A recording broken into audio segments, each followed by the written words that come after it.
Yeah, it is an honor to be here to share this space with you and to have this opportunity to share like a glimpse from my research. And before everything, actually, you know, I'm really enjoying this meeting here. For instance, I really learned a lot about sharks. This was really great. I appreciate, and I wanna underline that I'm particularly happy here to be in this space at the moment that Yaneri, one of our grad students, is receiving this award. This is like my honor is getting layered. To be here with you, Yaneri. I really want to highlight that. So my research is, as Jeff presented, it is about, you know, I will be just providing a kind of short overview of my ongoing book project. And I titled my research talk as Police Power and Popular Resistance, Tales from the Margin. So the main idea that I really want to share is that I think there seems to be something that we can learn from the margin, from the lived experience of the marginalized, for two things actually. For a radical critique of carceral state, police power, and all the racialized, class-based, gendered forms of oppression, and everything that comes with them. Second, we can learn from the margin, lived experience of the marginalized, to imagine something new, because their lives are not only reduced to experience of marginalization, exploitation, oppression, but I think more importantly, their lives are characterized by struggle, everyday struggle against those regimes of, you know, violence, oppression. So it has been like my personal attempt to learn from a particular slum region in Turkey, and I will be sharing a glimpse of it. So before everything, I would like to thank colleagues in the Department of Sociology for their support for this nomination. And I see so many beautiful students here from our grad program. And I really want to thank all my students that I have met in my last 4 years, almost across all the classes. Because I feel that this has been a kind of transformational process for me as an instructor, as a professor. So thank you a lot, because I deeply feel that your existence makes this space so inspiring, so meaningful. And Gina, my partner, thank you for your love. And Lucas here, our little dog, he has always been with us. So in any kind of challenge that we have been going through, and of course in the moments of happiness as well. So I wanted to share Lucas as well. So let's continue. So this is my outline actually, which I have kind of introduced a bit. The book project that I have been working on is about to be completed, hopefully by the end of next semester.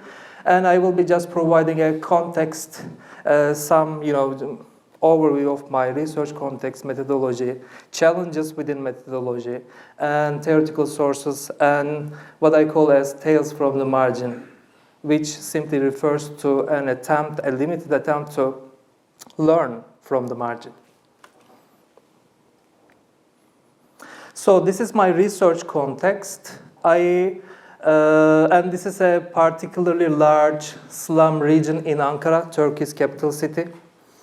And in early 2000s, Altındağ was considered as the 25th largest mega slum in the entire world. So it was, we have that particular notion of gecekondu in Turkish, which means slum, which is quite similar to the other experiences of marginalized social space, like in Brazil, that we call as, favela or barrio or ghetto in the context of US. So we have gecekondu spaces that emerged with the rise of capitalist urban modernity since early 20th century in Turkey. Altındağ has been particularly interesting, and my research has been particularly both puzzling and interesting because Altındağ is located in Ankara, which is the capital city, which was imagined in the 1920s as the utopia of modern Turkish nation. So it was a kind of a lab space for the early Republican regime to imagine new Turkish citizenry. Anything new was invented in Ankara. Altındağ was the margin of Ankara. So what is going on in the national space had direct implications for the margin. However, what is particularly important to underline for the moment is that in the last decade or so, this entire region, I mean, an entire large space and hundreds of thousands of population has been just swept away. So it is shocking still for me to see the satellite pictures of the region, and all these gecekondu spaces, houses have been just demolished within the context of neoliberal urban renewal and displacement. And this was the current contemporary Altındağ that I encountered when I started my field research in 2015. When I did my preliminary interviews, it was so surprising for me to realize that there was an alternative history. Even the progressive forces in Turkey, they didn't know. Definitely I didn't know. And my respondents were always making, important reference to the past. And they were saying that, the neighborhoods in this region were fundamentally different. We didn't have drug problem, for instance. We didn't have, organized violence on a daily basis, for instance. What they had, is like a kind of an attempt at struggle to organize the space, the urban space, on a communal basis. What they called as resistant committees, which was in charge of organizing each and every aspect of, local urban life. I mean, if someone is getting married in the neighborhood, resistance committee was organizing the entire process. If someone needed a medical care, they were inviting doctors from particular locations and providing free healthcare. So it was so interesting for me to observe this contradiction, 1970s Altındağ and 2000s Altındağ. And this became my core research problem, actually. How can we understand this radical transformation in this particular social geography? And in that sense, police power, which to me refers to the fact that it is the only form of state power that exists in the actual lives of the people living on the margin. So it became a kind of theoretical, methodological, as well as historical necessity to develop a complex history of policing on the margin to understand that transformation. So this brought me to both complex, quite challenging, as well as exciting methodological, set of problems. Because being marginalized historically does not only refer to, economic exploitation, exclusion, but it also refers to the quite foundational fact that the people are dispossessed of their own means and ways of leaving traces of their own history, which means that, to simply put, there is no written record about the people living on the margin. So how can we conduct research about their lives? How can we reconstruct the history so that we can arrive at a coherent narrative? So in this sense, oral history interviews were at the center of my research to excavate some silent stories of the people living in that region. However, it became a methodological necessity to complicate, to diversify the resources and my source of data to produce a kind of a much complete and coherent narrative on that region. In that sense, I did a kind of systematic analysis of any relevant, official discourses, from legal and regulatory documents to parliamentary records. And I mean that from 1920s up until 2000. So it was like a kind of a crazy decision to take, but I had to take.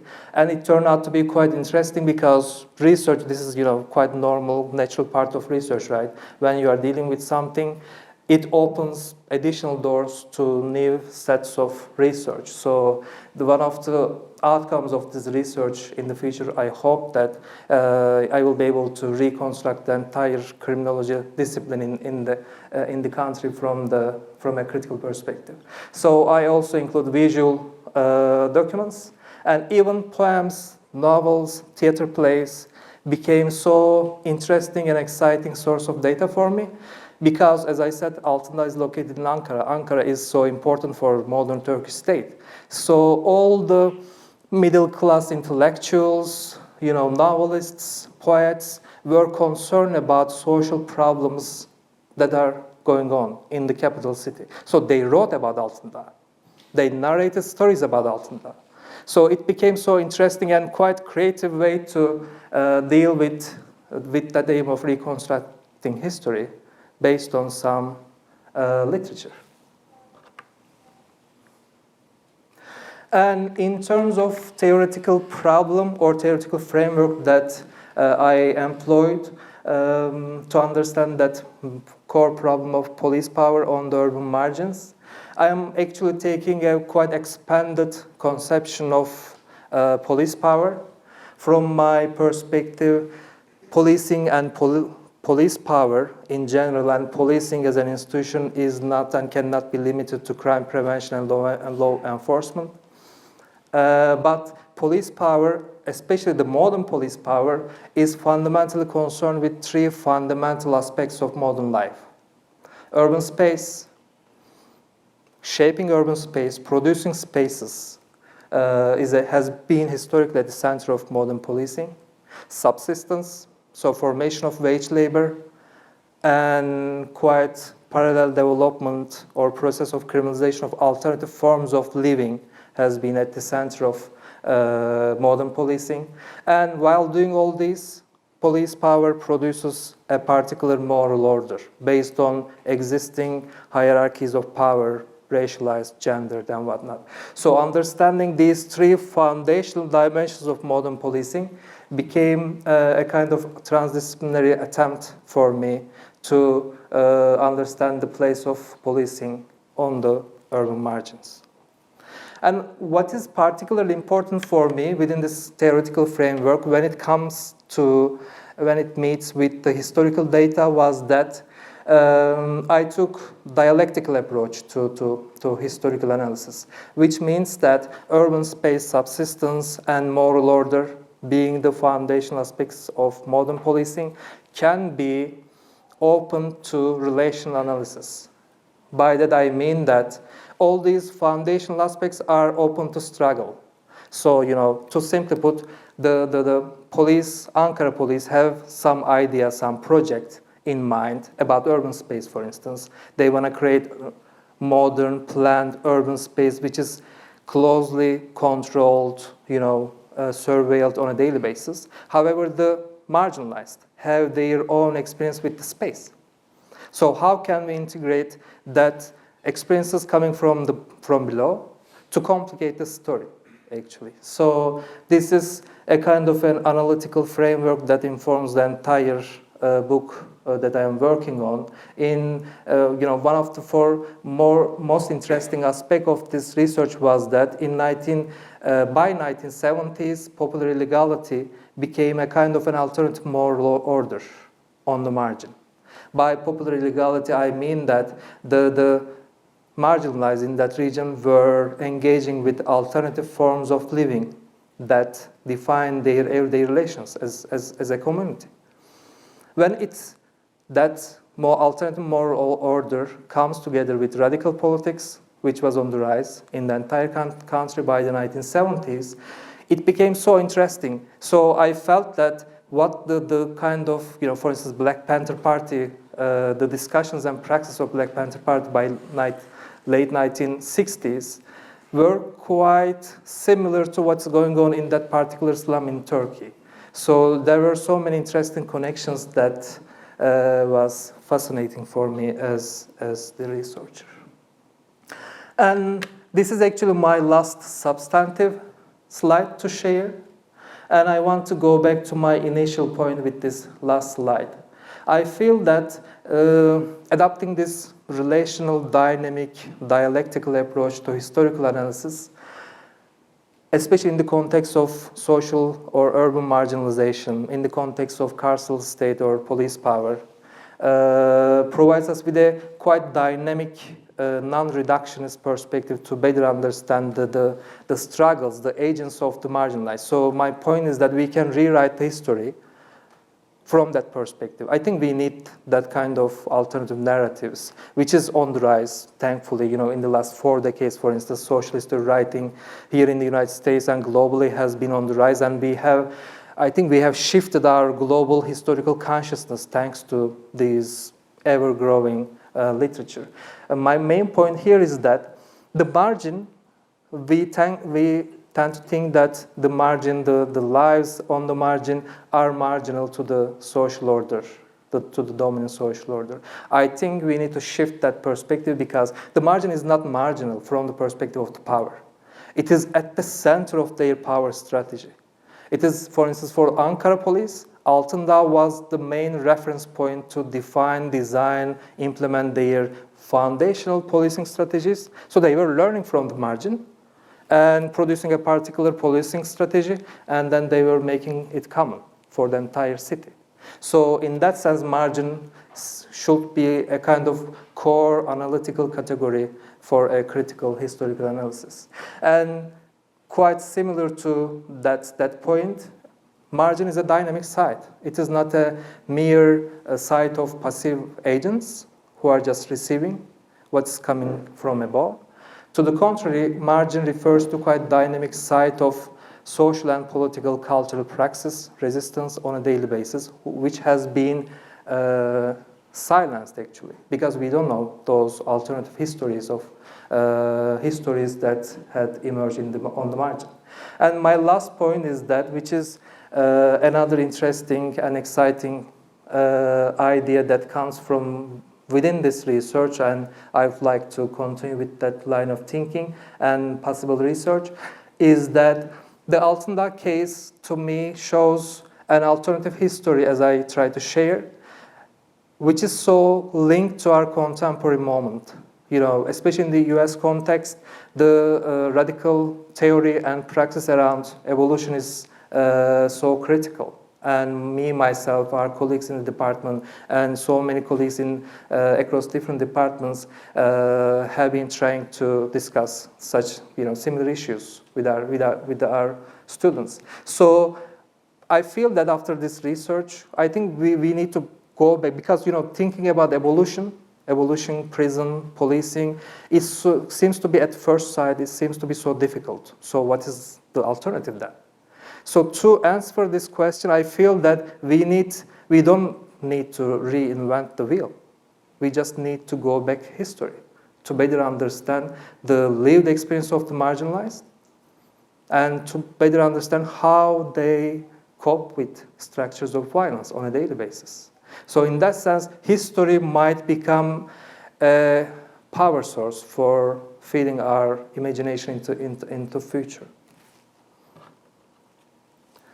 And my last slide is about some teaching experience. Actually, this one on the right was my initial attempt in 2019, a course that I taught at Carleton, and we enjoyed with my students over there.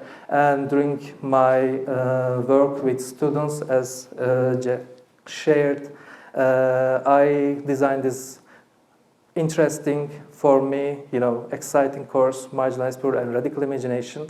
And I think, twice I had already the opportunity to teach this course, and hopefully it will become a, constant part of our curriculum in the department. So based on this experience, based on experience of teaching this course and discussing some similar relevant problems with my students, I'm really excited that, this might become something meaningful in educational settings as well. So, I think this is the last thing that I want to share. Thank you all.